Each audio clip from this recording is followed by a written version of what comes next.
Poll. I'd like to welcome you all to this webinar. It's a lunch and learn webinar. What that sort of means is I'm going to speak really quickly.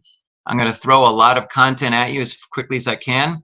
And at the end, we're going to have a Q&A session, but I want to make sure that you're all back at your work, desks, etc. by about 1 o'clock or so. So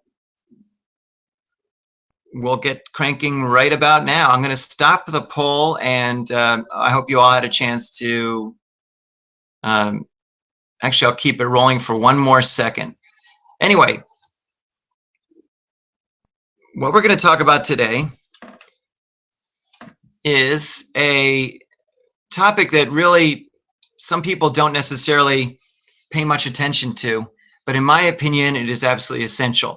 And that's how to close the deal before you get the offer. In other words, what can you do while you're in the midst of interviewing and while you're in the midst of following up that will compel the hiring manager to say, wow, this is the person we really want here on Monday. This is the person that we think is going to be the best suited to be the person we want to hire.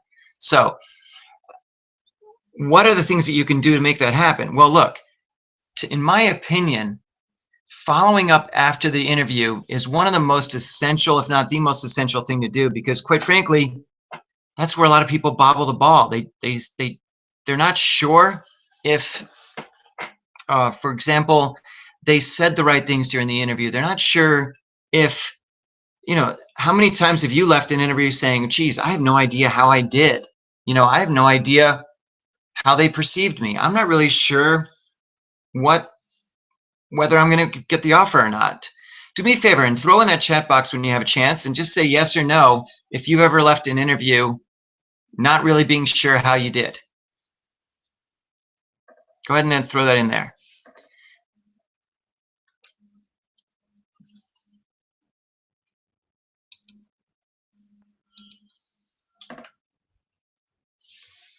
I'm pretty sure everybody has. But before I go much further, I just want to tell you real quickly, just a 2-second quick plug. I do have an upcoming webinar next week at the end of the day. It's called Negotiating Your Offer in Your First 90 Days. And really what it's going to be about is under the assumption that you do get the offer and you do feel like it's terms that you think you could be doing better or getting better, please make sure you catch this webinar. It's really going to be all about the nuances of how to negotiate not just your salary and your base salary and so forth, but also your benefits, your vacation package, your 401k plan, etc. I think most people feel that a lot of these things are non-negotiable when in fact they really are. So we're going to talk about that in the next webinar. And also, really, what are the things that you can do in your first 90 days to really set the table for a great run at that company and in that position? Because after all, if you've kind of gone through this whole job search process, and you do know that what I preach is all about really landing the job that you really want to be in, not settling for anything. So if you've finally gotten to the point where you've gotten an offer in the job that you really want, well, this is the time to negotiate a great offer, because anything that you earn going forward is going to be based on what you're coming in at, right? So we're going to be talking about that in the next webinar. But real quick, first, a quick little intro. I've been recruiting as an executive recruiter for over 20 years, nearly 25 years. And of course, I tell everybody I started out when I was 11 years old. But I have been giving professionals the type of advice that really puts them ahead of their competition and really leads them towards the fulfilling, successful position that they've always wanted. My goal is that you wake up on a Monday morning fired up to go to the office and not dreading it, right? So this is something I've been doing for a long time. Between my executive search experience and my coaching, I've been advising people on how to do this for a long time. And it's something that I'm pretty comfortable with. It's something that I think you'll find as you go through these things, that the different webinars, that my advice is hopefully a lot different and a lot better than a lot of the stuff that you'll get from some of the, what I call them, I hate to say this term, but sort of the, we'll say more mature coaches out there that really give you some old school advice. I'm all about doing things the new way and the easier way. So that's my approach. So let's get this rolling real quick. Have these things ever happened to you? Have you ever been the person who was told, geez, sorry, we've hired a more qualified candidate? Or, the recruiter says, hey, listen, Jim, you did really well, but you came in second, or you came in third, or you weren't really a good fit. A good fit. What the heck does that mean? It sounds like you're a shoe or something. That's not helping me if I'm being told I'm not a good fit, or I came in second or third. I want to know if I was not the right fit, or I was not the person being hired, why that happened. And that's something you should always ask the recruiter or the hiring manager. But if you are continuing on in the process, do you ever struggle with figuring out how do you follow up after those interviews? And when's the best time to do it, right? It can be really challenging, especially if you're not going through a recruiter. How do you find out how you did and what you did? And of course, do you find that you're nervous asking for the job? This whole process is pretty nerve-wracking, right? So how do you get to the point where you say, oh, how do I tell them I want this job? I'm so desperate for this job. I really want to be in this job. How do you do it without sounding desperate? So what I'm going to show you over the next 20 minutes or so is how to really steer the interviewers and the hiring managers into thinking that you are their first choice, okay? How to maintain and develop that synergy throughout the whole interview process. How to really keep them thinking that you are the person that everyone else should be judged against, that you're the top of the line. We want you to be the top resume on the pile, although we've always talked about how much I can't stand resumes, but that's another story. How to also follow up effectively and with the singular purpose of making sure that you are the first choice, that you're the person that they extend the offer to. And again, overcoming any fears and concerns you have about actually asking for the job. So let's go right into this. But before I do that, I just wanted to show you all that, yes, I am broadcasting live. I am here in New York City. It's a gorgeous day here. And let's see if I do this right. Here I am. So Mark Moyer once again, broadcasting live. But since you don't necessarily want to see my face, you'd rather hear what I have to say and maybe see more of the information I'm providing, I'm going to start the screen share and put it back to the presentation. But just wanted to make sure you all knew I exist. So here I am, and here I go. So back to the screen share. So back to this. Now, before I go much further, just quick guidelines here. I will be stopping a few times here and there for a couple of questions. If you'd like to ask one, feel free to jump it in. I may not take a look at it until a little bit later, but obviously keep it relevant. If you ever experience any sort of sound or visual issues, just shoot in a note. Typically what it means is you need to refresh the screen, and it's a bandwidth issue, not necessarily from my end. And I will, at the end of this webinar, if you stay to the end, I'm going to have a contest to see who will win a free coaching session. But instead, what I'm going to do actually is, instead of making it one free coaching session, I'm going to give 5 of you a chance to join a group coaching call that is definitely worth a fair amount of money. So at the end of the webinar, I'm going to ask a question, and the first 5 people to respond with the correct answer will win that free group coaching call. All right, so stick around till the end if you can. Here we go. Now, steering the interview your way. Now, one of the things I always have talked about is really you actually running control over the interview. And it all starts with that very first and absolutely dreaded question, tell me about yourself. How many of you out there have had that question asked of you in the interview? I'd love to see, just throw in a quick yes if someone's ever asked you, tell me about yourself. Now, while you type those in, tell me about yourself can be your downfall. It really can, because there's an absolute tendency for everybody to start telling them about you.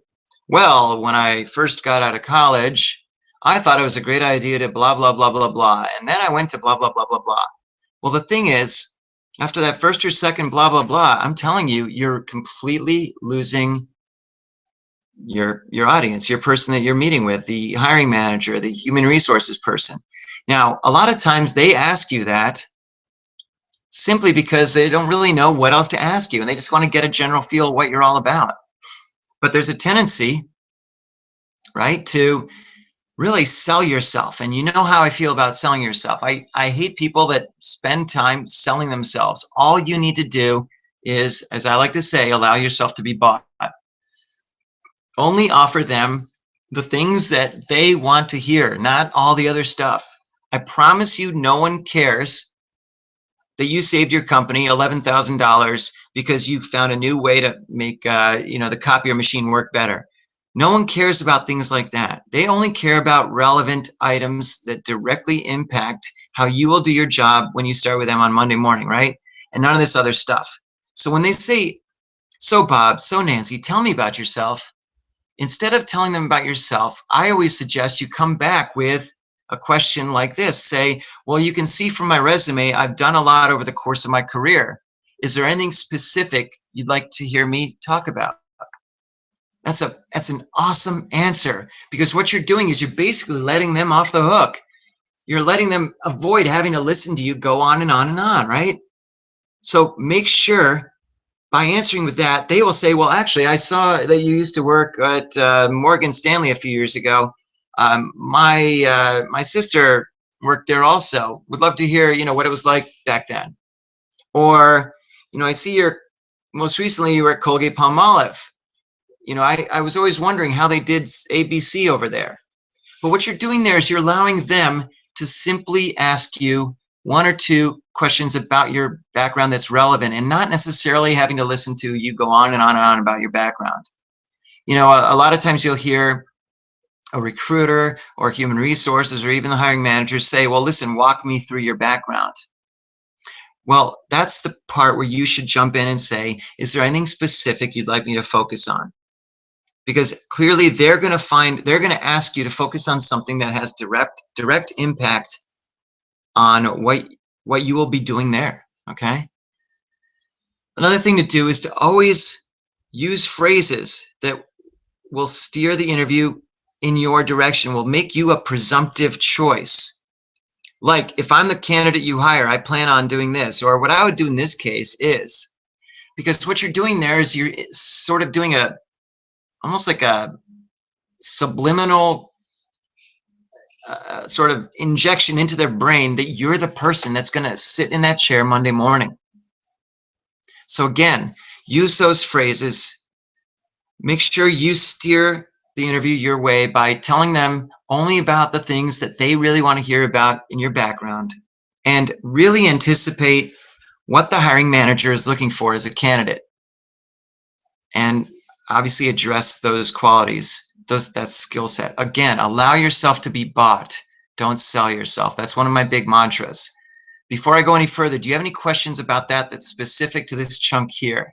And have you ever had the chance to really focus on just identifying or talking about a specific element in your background instead of having to do the whole "tell me about yourself"? So pop in any questions, and let me take a quick sip of water, and we'll keep on cranking along here.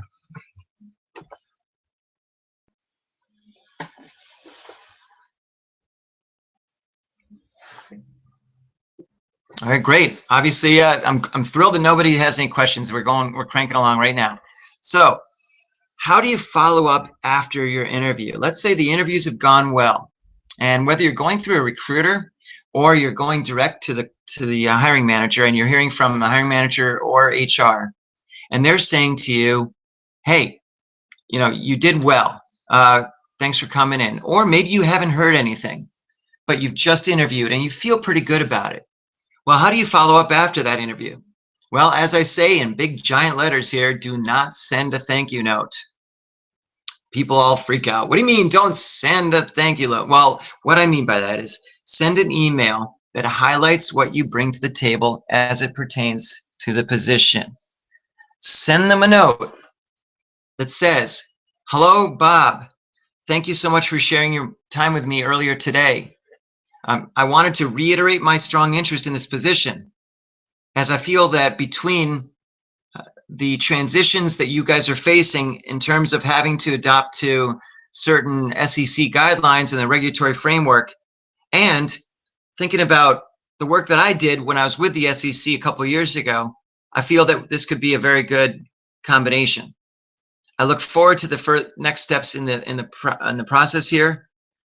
And thanks again for your time. What you want to say there is something where you're still bringing in and you're showing them what it is you're bringing to the table. In this case here, what I just said, prior experience with the SEC. Now, obviously, if they're involved with whether it's new regulatory reform stuff, whatever the work is that they're doing, if you're addressing in that note what it is you're bringing to the table, it's absolutely essential that you remind them of those skills and capabilities. Now, you might be wondering, well, what happens if I really don't have any experience? What is it that, how can I explain to them, gee, I'm bringing this experience if you don't have it? Well, what you want to do is still highlight the fundamental skills and capabilities that you've had and you've developed, whether it's through school or through internships or whatever it might be. But any sort of experience you've got, whether it's a comfort level with systems, a comfort level with dealing with negotiations, or you've become comfortable, you have no problem at all picking up a phone and calling up absolutely anybody, or you're very comfortable with analysis and drilling down the numbers, or you have a very strong creative streak.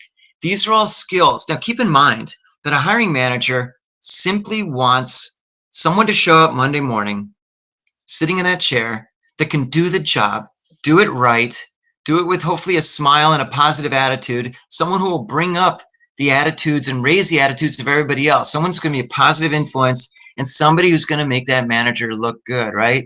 I mean, that's what it's all about. The manager wants to look good hiring somebody like you. They don't want to make a bad hire, but they also realize that a lot of the stuff that you'll be doing in that job is probably somewhat trainable and teachable.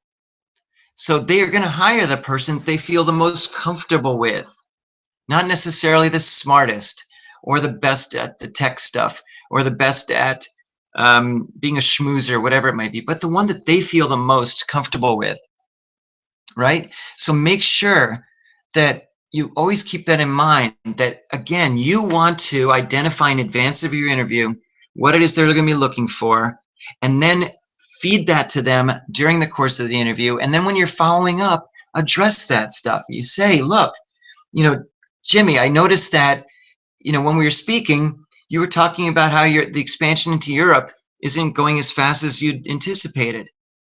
But I've got some connections over there, especially in France and Belgium, in Luxembourg, and in England, that maybe can help with that sort of direction and that sort of expansion. I'll be happy to discuss those further at our next meeting. Again, instead of just a simple thank you note for your time, highlight what you bring to the table. Everybody out there brings skills, capabilities, and a personality and so forth to the table. You really do. So it doesn't matter if you're a recent graduate or you're 5-10 years into your career, or you've been working for 25 or 30 years and you feel like, uh-oh, I might be too old, or I'm going to get discriminated because of that. Well, look, you all bring expertise. You all do. So make sure that you highlight that expertise, how it pertains to that specific position. And make sure to ask for the job. Now, a few reminders. Number one, please, and I mention this a lot, always put yourself in their shoes, their brain. Always really anticipate what it is that if you were that hiring manager, what would you want to hear from the candidate? What are the things that would make you say, wow, Sue is really a great candidate. I really want to hire someone like that. I mean, that's going to be the essential thing to do. What is going to make you as hiring manager say, you know what? I really like this young lady or this guy or this whatever. I really want this person to come here on Monday in 2 weeks. What is it that's going to compel the hiring manager to offer you the job? So remember, always anticipate, always put yourself in their shoes. When people say, prepare yourself for the interview, that doesn't mean go on the company website and learn all about how much money they made and they lost and this and that. It's anticipating what the hiring manager is going to want in a candidate for that position. And again, make sure you tailor your approach, tailor your background, your skill sets, and what you bring to the table. I know they say that a lot, but it's true, to match what it is they want. So again, anticipate and be prepared for what it is they want. Now, again, as a reminder, feel free to include questions at any point, and I'll be able to answer them as we go along. I'm hoping this all makes a lot of sense to you. Number 2, prepare for the follow-up. Again, be thorough in identifying why you're the right choice, and paraphrase it. Do not go into some long-winded explanation, especially via an email, as to why you're a great candidate, because then again, you're going to be doing too much of that selling of yourself. Instead, allow yourself to be bought. Highlight 1 or 2 things that you feel are probably the most critical, the most important things that you will be doing if he or she brings you on board. Okay, you probably have a fair amount of competition for that position.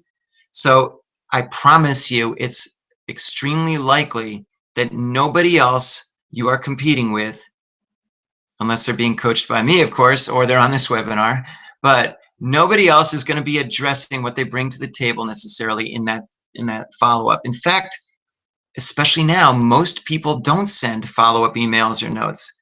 They simply let it die on the vine, or they wait to be called or told or whatever, right? So if you're the person that sends a follow-up email soon after the interview, but you highlight, again, a couple of things that you bring into the table, and you may want to mention one of the things that you talked about in that interview, that person's going to be impressed, I promise. And where I say, did I mention ask for the job? Please make sure in that email that you say, I want to reiterate my strong interest in this position. You don't need to say, I want the job, or, you really should hire me. But more importantly, just say, I want to reiterate my strong interest in this position.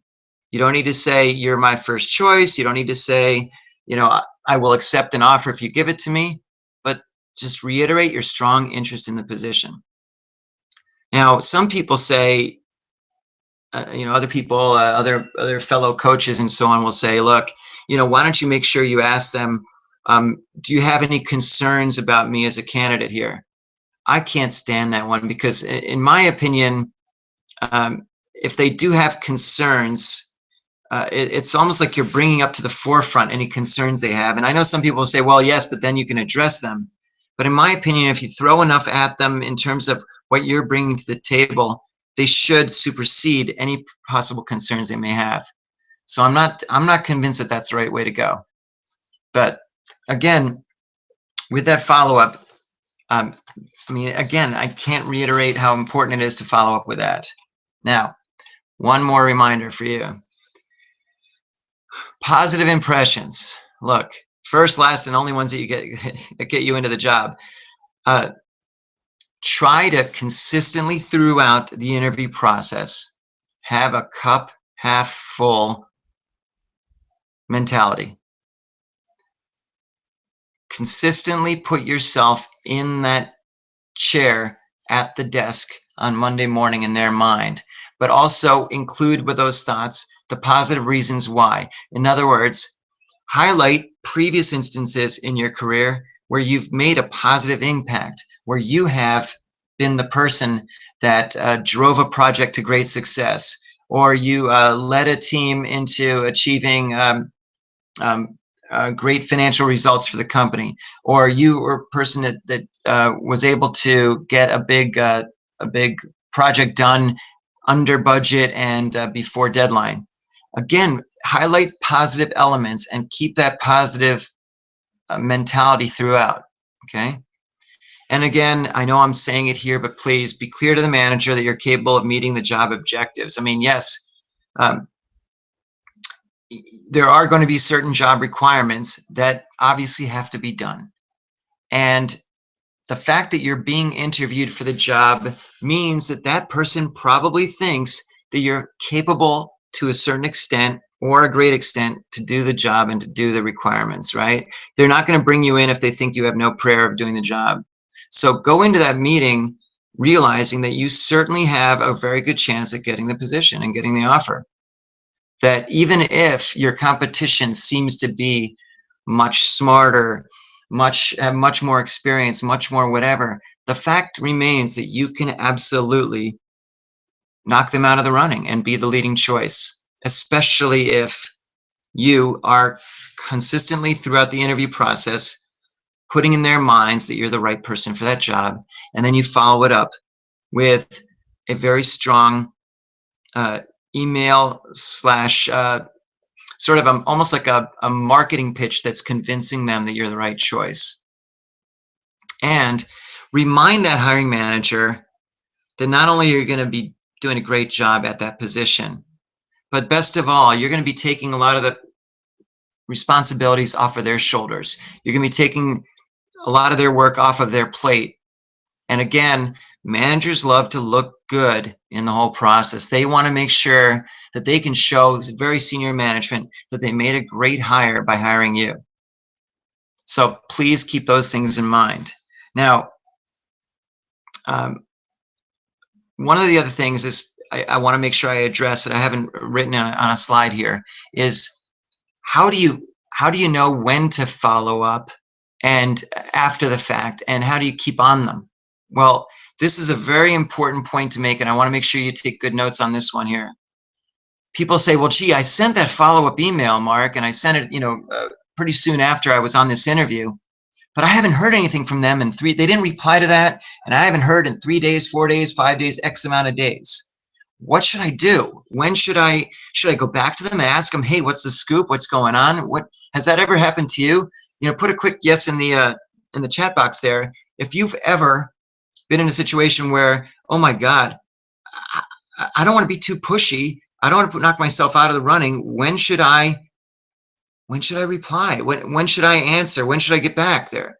Well, look, the best time, I always like to say, is almost all the time, and I don't mean it to be facetious, but if there's been a situation where you've sent that follow-up email and a day goes by, 2 days go by, I would say after 2 days, instead of saying, hey, just wondering, I just wanted to let you know I'm still interested, or, what's the next step in the process, or something. And look, I'll tell you this, even a lot of recruiters, executive recruiters like myself, are really bad at this step, because what they do is they just pester, right?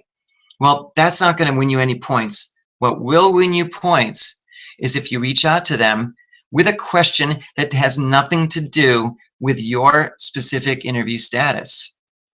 And what I mean is, I think I mentioned earlier about a scenario where maybe a company was considering expanding into Europe and it wasn't going so well. Well, if you send a follow-up to your follow-up by saying, hey, I noticed in the New York Times today, or the CNN.com, or whatever it is, that your company is making some inroads into expanding into Germany. And I think that's really fascinating because, some of the people that I know in Berlin and in Munich might be able to really help with that. Would love to discuss that with you. Now, what you're doing there is you're showing this hiring manager, oh my God, that you're on top of what's going on with the company, that you're still immersed in what's going on with their expansion efforts and so on. And best of all, you've got some follow-up, you've got some comments that you can give them, some advice you can give them, and possibly some connections in Germany, right?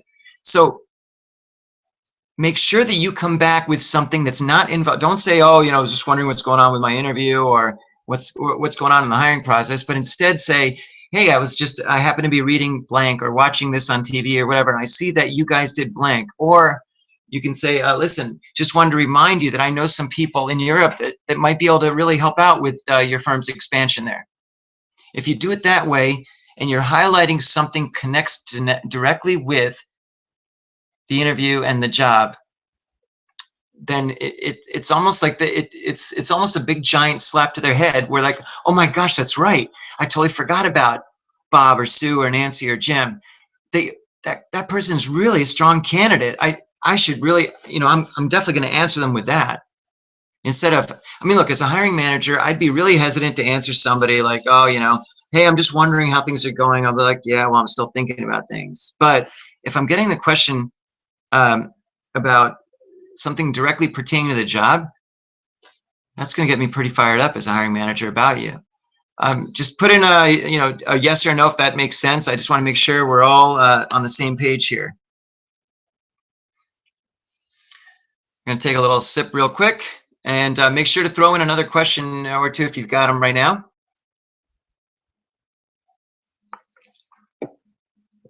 Now, we're about 30 plus minutes into this, and I just want to spend the next couple of minutes talking to you a little bit about a special offer that I'm going to make to you today. And then at the very end, in about 10 minutes or so, I'm going to ask you a quick question.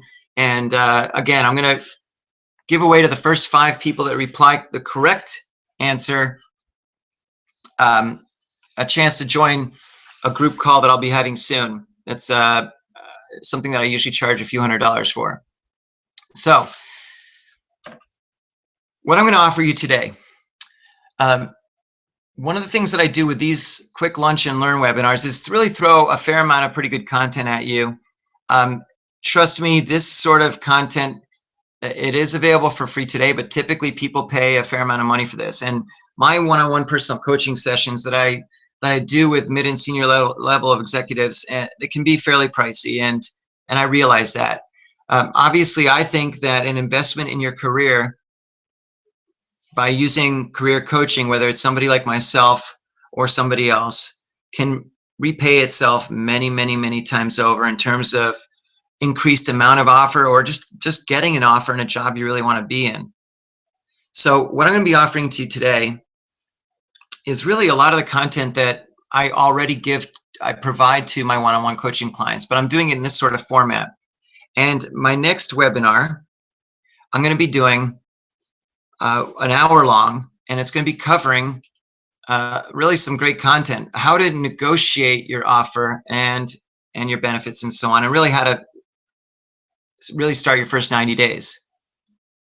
Now, the $97 is what I typically offer, and that's the typical price. Now, my hourly calls are usually $300 or $400 or more. So obviously, $97 is really just barely a third or a quarter of what you'd be getting on a one-on-one basis, what you'd have to pay. But even better, what I want to talk to you is, look, getting really good advice from career coaches and business coaches that have been doing this for a long time, again, is really essential. And the people that have gone through my coaching program, they've found out what their dream job really is. They've developed a list of people to network with, because that is absolutely critical in the process. My God, I want to jump up and scream at everybody. I want to tell you, look, if you want your dream job, you've got to extend and expand your network of people. And because, look, when you expand your network and when you make people interested in what you do and how you do it, it's going to lead to meetings. You're going to first start doing some phone calls that'll lead to informal meetings, and those informal meetings will lead to interviews and eventually an offer. And obviously, countless of the professionals that I've been coaching over the years have landed great offers in positions that they've loved to be in. And as far as I'm concerned, you all deserve that. You really do. You all deserve to be in a job you love being in. So what I'm going to do today, though, is because you were all part of this webinar, I almost feel like one of these guys that's doing the infomercials and so forth. And I'm trying not to do that. But look, I know that $97 can be a little bit challenging sometimes. So I'm going to say that if you'd like to jump on my next webinar next Tuesday evening at 5:30, early evening, you can have that for $67. So if you just click on the offer button that I'm going to throw in the chat box in a minute, and the link is right below here, I'm going to throw that in there, and you'll see that it's absolutely a tremendous amount of valuable info that I'll be jam packing into these things. So that's what you can do when I throw that in the chat box. But first, I'm going to answer a couple of quick questions, and then I'm going to go ahead and offer you the chance to win the participation in the group coaching call. So one of the questions is, what is the best way to expand your network in a different field, and how long does it take to switch fields? Now, a majority of the people that I've coached have either wanted to switch fields or have ended up doing it after going through a bit of a career assessment and realizing that, maybe a different direction is a good idea for them. And the best way, in my opinion, is to leverage the connections you already have or the connections you can make, especially using LinkedIn. I'm a huge fan of LinkedIn. I should be working for them with all the business I'm sure I've thrown at them. It is an absolute gold mine. It is the low-hanging fruit. If you reach out to people that have common backgrounds, common interests, common bonds. So, for example, fellow school graduates, fellow, in my case, hockey players. I've made amazing connections because I've told people I play hockey and they do too. And what do we like to talk about? We talk about hockey. But what it does is it brings us together to the point where they're interested in doing business with me.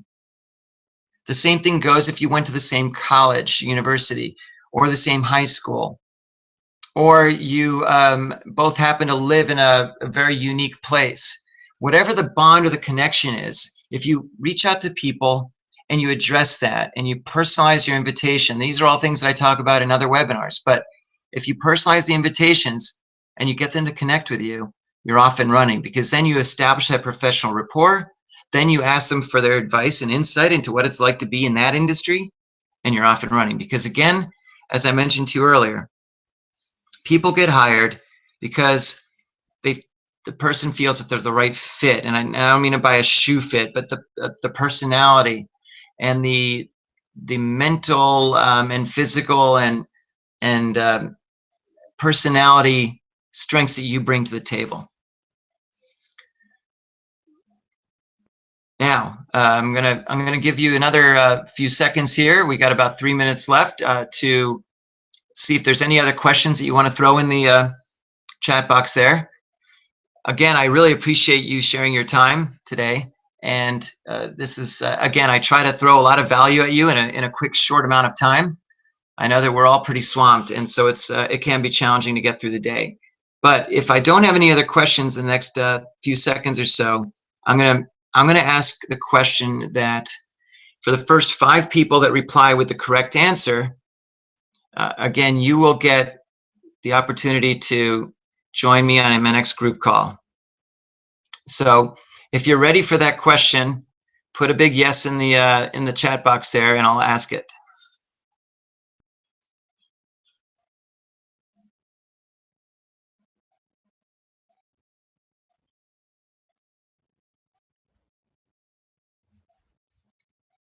All right, here we go. So the big question, I hope you all were paying attention. So here's what here's the easy question for you. When I say,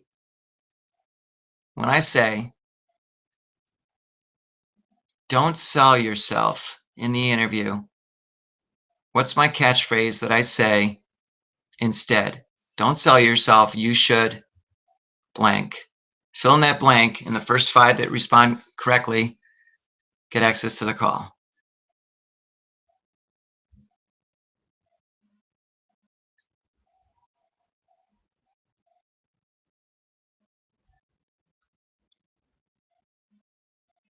I love it. This is great. It almost seems like you're all cutting and pasting the same thing. I tell you what I'll do. Because you've all jumped on pretty quickly, I'm going to let all the correct answers have access to my next group call. And I have your email addresses, so I will send you the link and the information about how to jump on that. And what we'll also do, though, is if you could, when I send you that, if you could reply back to me telling me what it is from that initial poll that I told you about. I'm going to go jump into this poll real quick again. And in looking at these questions, let me know which of those that you feel you'd like some additional help with, and that I can incorporate some of that into our group call. So just take a look at this, jot down a couple things on a piece of paper, whatever it is, and then we'll go ahead and I'll address those in our group call. Now, the next thing I'm going to throw at you is the offer that I talked about in the in the presentation, and that's the fact that you all have a chance to jump into my next webinar for only $67. As you see on the right here, you'll get a discount because of the fact that you've been on this webinar.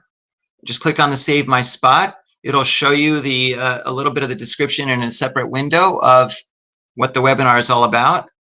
And then from there, it'll take you to a PayPal link, and then eventually a link to the webinar itself, and you can register, and then you're off and running. And I'll be able to see you and give you some great content during that next webinar on how to negotiate a great offer and how to really get yourself going for the first 90 days. I really appreciate all of you being here. If you have any last minute questions, I'll be happy to address those. But otherwise, for those of you that won the access to the group call, I see who you are, and I'll make sure to send you that link. And I appreciate you sharing your lunchtime with me. Have a wonderful rest of the day and a great rest of the week. And don't hesitate to reach out for any reason. Thanks again, and we'll speak to you soon.